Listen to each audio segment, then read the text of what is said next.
Olá pessoal, bom, como vamos dar continuidade à nossa aula, né, sobre os sistematicamente vulnerabilizados.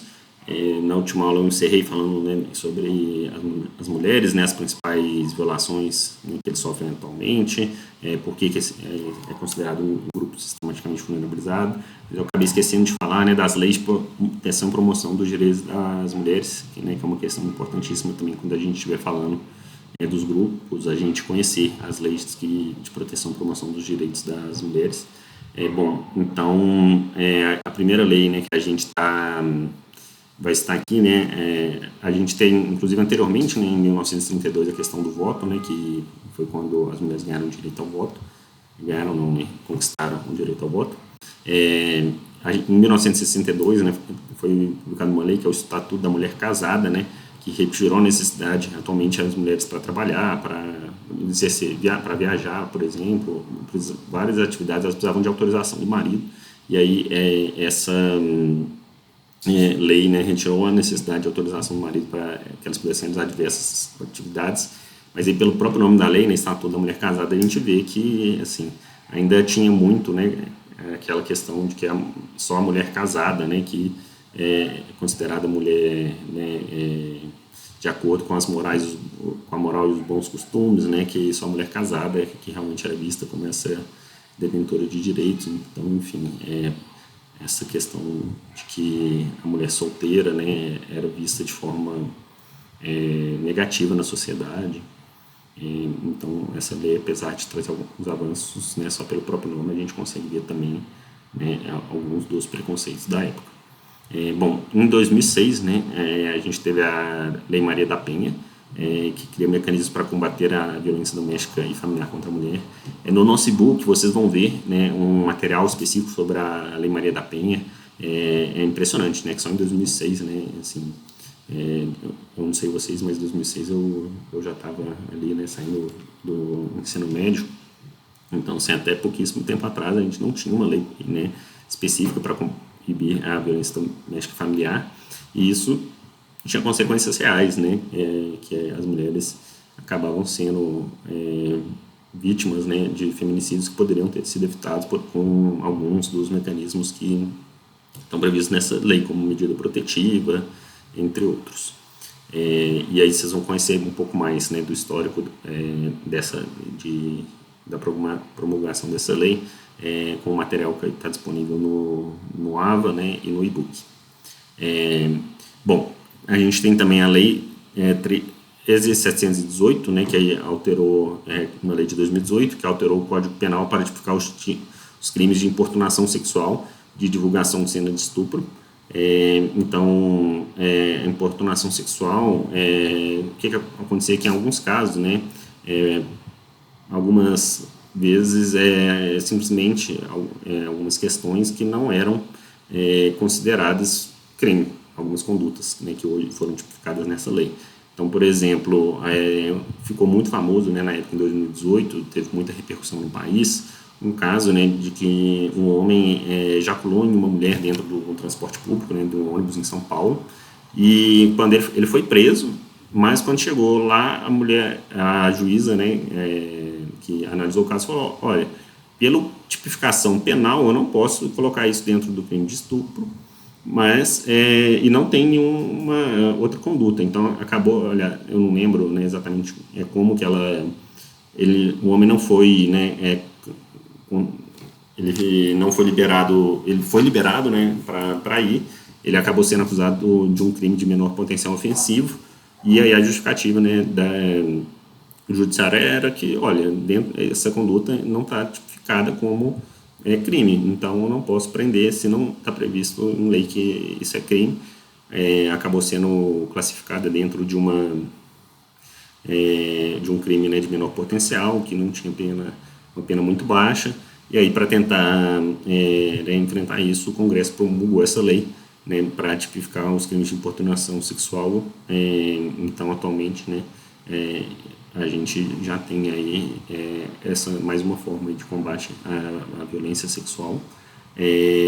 A gente teve recentemente, 2021, a criação do Programa de Proteção e Promoção da Saúde Menstrual, Basicamente, esse programa, né, essa lei, ela prevê a distribuição de absorventes para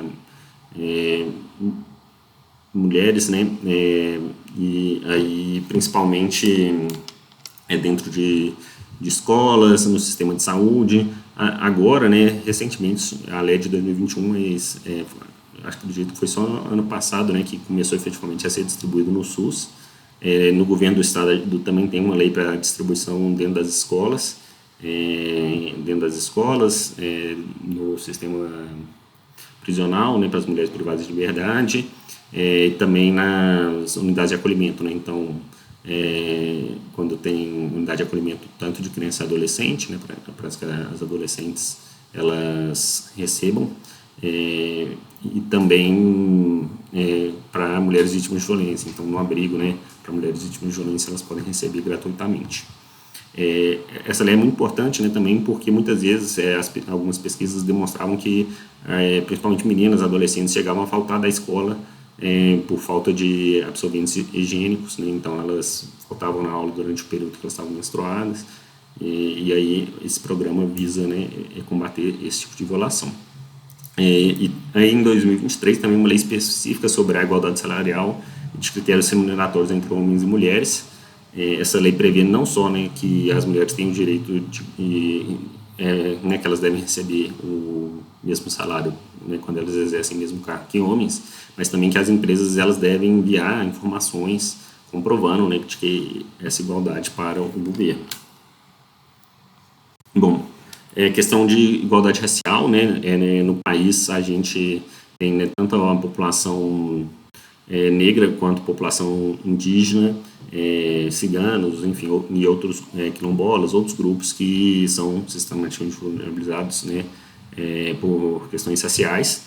E aí, né, como a gente já falou na primeira aula, né, foram quase 400 anos de escravidão com diversas violações de direitos humanos, genocídios dos povos indígenas, e até hoje, né, a gente tem racismo e exclusão do mercado de trabalho dessas populações. Então até hoje essa população sofre com discriminação, razão de raça e cor, sofre com muita desigualdade no mercado de trabalho, né, piores salários, pior acesso a direitos sociais como educação, saúde, entre outros. A população negra, né, principalmente, são as maiores vítimas de homicídio. Então, se você for olhar a taxa de homicídio da população negra é muito maior do que da população branca. E quais são, né, as leis que a gente tem para promover a igualdade racial no país, né? A lei de 1989, a lei do racismo, né, que define os crimes resultantes de preconceito de raça ou cor. Tem o Estatuto da Igualdade Racial de 2010. Em 2012, né, teve a criação de cotas para pessoas pretas, pardas, indígenas e quilombolas ingressarem em universidades e cursos técnicos de nível médio. E também, né, essa lei de 2012, né, conhecida como a lei de cotas, e a lei de 2014, que reserva à população negra 20% das vagas, pelo menos, né, 20% das vagas oferecidas nos concursos públicos. Mas aí lembrando, né, que o nosso país tem mais de 50% da população negra, né, e aí a reserva de vaga é só de 20%. Importante lembrar, né, sobre a lei de cotas, ela passou por uma revisão agora também em 2022, né, quando ela completou 10 anos, foi prorrogada, e foi muito importante ter, nesses últimos 10 anos, né, que foram feitos diversos estudos sobre a lei de cotas, demonstrando que várias das questões que foram levantadas como questionamentos à lei de cotas, elas não se comprovaram na prática. Então, falava-se muito, por exemplo, de que as pessoas que entravam por cotas, elas não iam conseguir completar o curso, né? Porque se elas precisaram de cota para entrar, ela não seria competente o suficiente para concluir aquele curso. Mas o que se vê na realidade é que essas pessoas tiveram um rendimento, né, praticamente o mesmo, né, um rendimento muito similar do que os cotistas tiveram um rendimento similar aos não cotistas. Então, vários mitos, né, que tinha sobre as cotas foram ao longo dessa implementação, e muitas pesquisas foram realizadas e esses mitos foram comprovadamente, né, foi comprovado que é mito mesmo, né, comprovado que não é verdade, que eram exposições que não se distantes da realidade. Bom, a gente também tem, né, crianças e adolescentes, um grupo sistematicamente vulnerabilizado, crianças, e aí só para pegar a definição do estatuto, né, do ECA, o Estatuto da Criança e do Adolescente. Crianças são pessoas que têm até 12 anos, né, de 0 até 11 meses, até 11 anos e 11 meses, e adolescentes de 12 até 18 anos, né, aí completou 18 anos é considerado adulto. Por que é um grupo sistematicamente vulnerabilizado? Tem um histórico, né, de abandono de crianças indesejadas, então às vezes uma família que não desejava ter aquele filho, ou senão muitas vezes não necessariamente uma família, né, mas filhos fora do casamento, acabavam sendo abandonados. Às vezes também, né, uma jovem que ficava grávida e queria esconder da família, né, ou que a família queria esconder da sociedade, acabava abandonando, né, essas crianças. Muitas vezes essas crianças abandonadas ou crianças órfãs eram cuidadas por instituições religiosas e ou instituições filantrópicas. E essas instituições elas não recebiam recurso do governo, então assim, se dependesse, né, do governo, essas crianças não teriam nenhum amparo, e só essas instituições que, né, acolhiam essas crianças. E aí também, assim, essas instituições, por um lado, elas prestavam um papel extremamente importante, porque né, elas eram as únicas instituições que cuidavam dessas crianças abandonadas, órfãos, mas por outros lados, essas próprias instituições poderiam ser espaços de violações. Então, antigamente, né, era muito comum o castigo físico ser utilizado como forma de educação, tanto pelos pais quanto pelas escolas e nessas próprias instituições que cuidavam de crianças, e castigos físicos muitas vezes extremamente violentos, né, que hoje em dia podem ser considerados crime. Então, por exemplo, antigamente, né, nas escolas, vocês devem saber, né, que tinha a tal da palmatória, né, que os alunos podiam, né, ser castigados fisicamente pelos professores ou, né, pela própria escola. Bom, mas isso já felizmente mudou, né, apesar, né, de alguns pais ainda utilizam castigos físicos, mas a gente vê, né, como de vez em quando aparece, né, alguns casos ainda de crianças que acabam até morrendo em decorrência, né, dos pais que usam castigo físico, acham que estão educando e muitas vezes acabam, né, até matando uma criança, alguma coisa assim, né, de tanto que a criança apanha. Bom, as principais violações sofridas atualmente, né, negligência, violência física e psicológica, violência sexual e o trabalho infantil. Lembrando, né, que qualquer relacionamento sexual com crianças é crime, né? Inclusive não só crianças, né, mas abaixo de 14 anos no Brasil é considerado estupro, né? É considerado que a criança não tem maturidade para poder consentir a uma relação sexual, então qualquer interação sexual com crianças de 0 a 14 é considerado, né, estupro, e de 14 a 18, apesar de não ser crime também, né, muitas vezes pode ser considerado violência e exploração sexual, principalmente se for prostituição infantil, né, é considerado exploração sexual de menor. Bom, o trabalho infantil também, né, ele é regulamentado, então você pode ter trabalho na forma de aprendiz, né, mas ele é bem mais regulado, o trabalho infantil, do que o trabalho de adultos, justamente porque, né, as crianças e adolescentes eles estão em desenvolvimento, então, né, eles precisam, né, de mais proteção do trabalho também. Antigamente era comum, né, principalmente era comum a criança trabalhar tanto no campo quanto na cidade, em indústrias, etc. E aí a criança não estudava, não ia para a escola, não recebia uma educação formal, porque começava a trabalhar muito cedo, então, isso tinha consequências, né, para o resto da vida da pessoa. Bom, e aí a principal norma, né, em relação a garantia de direitos de criança e do adolescente é o estatuto, né, o ECA, o Estatuto da Criança e do Adolescente. Ele estabelece o princípio da proteção integral a crianças e adolescentes. Eles reconhecem, né, que crianças e adolescentes são sujeitos de direitos e são pessoas em processo de desenvolvimento.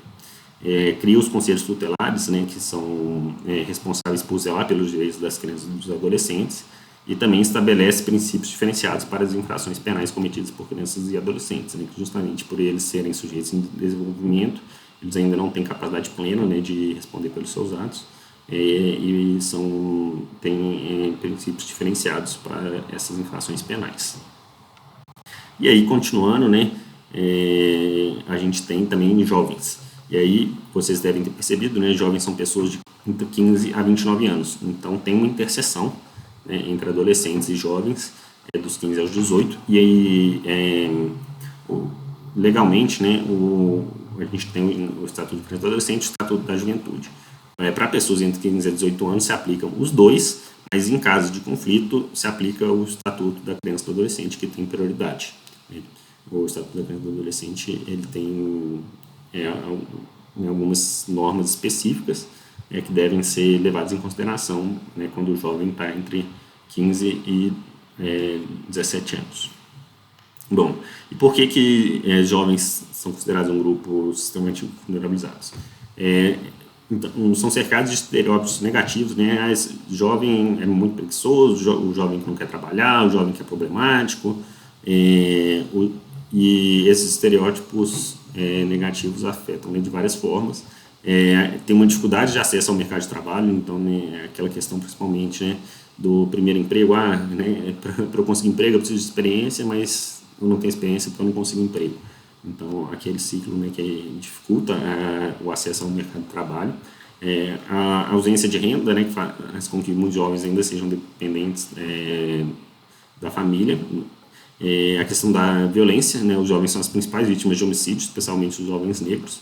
Se você for olhar, né, vítimas de homicídio, perfil das vítimas de homicídio no país, os jovens são, por faixa etária, né, os jovens são a maioria.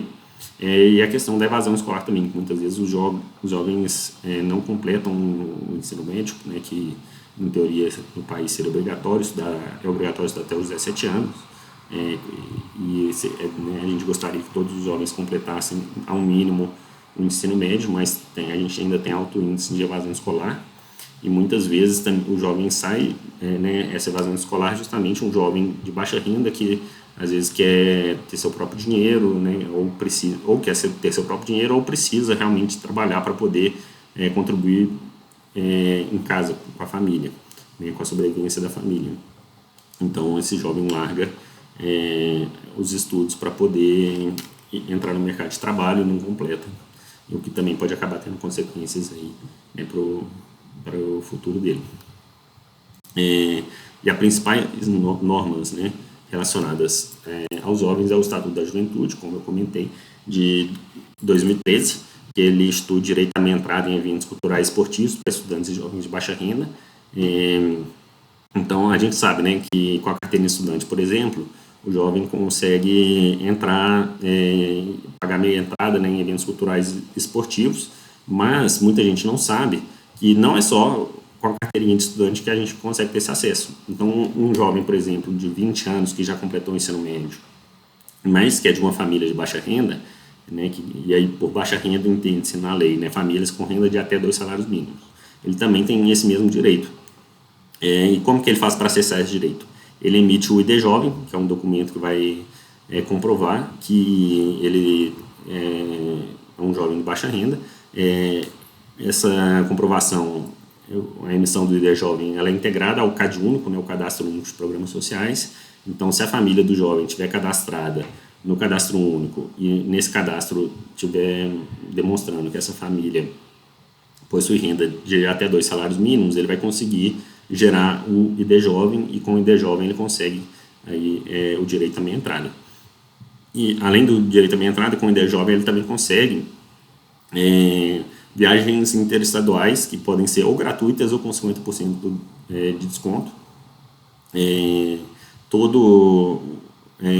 Então, né, transporte interestadual é obrigatório, né, que tenha 2 vagas gratuitas e 2 com 50% de desconto em viagens.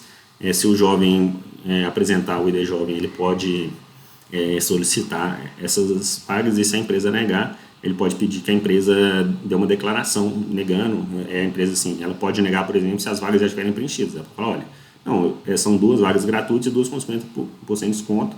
Essas 2 vagas já estão preenchidas. Mas aí o jovem pode pedir uma declaração, né, da empresa, que aí se por acaso, né, o jovem fala assim, não, eles estão me falando que está preenchido, mas o ônibus está saindo muito vazio, e eu não consegui uma vez, eu falei, então se esse está cheio, eu quero ir no próximo. Aí o próximo também não tem, aí o outro também não tem, e nunca consegue, ele pode tentar fazer uma denúncia no Procon, né, ou para conferir, né, se a empresa realmente está dando, e aí nessa denúncia, essa declaração da empresa é essencial, que aí o Procon consegue verificar, né, se a empresa deu uma declaração falsa ou não. Bom, o Estatuto da Juventude ele também determina que é direito do jovem que não concluiu a educação básica o acesso à educação de jovens adultos, né? Então, para o jovem poder retomar a sua educação, caso ele não tenha completado o ensino médio dentro do tempo previsto, né? Antes dos 18 anos, se ele não tiver completado, ele pode acessar a educação de jovens e adultos para conseguir concluir essa formação. E também o jovem com deficiência auditiva, né, tem o direito à educação em Libras, que é a linguagem brasileira de sinais. Bom, pessoal, vou encerrar, né, essa nossa segunda aula aqui, e já a gente volta, né, para discutir mais grupos sistematicamente vulnerabilizados. Muito obrigado.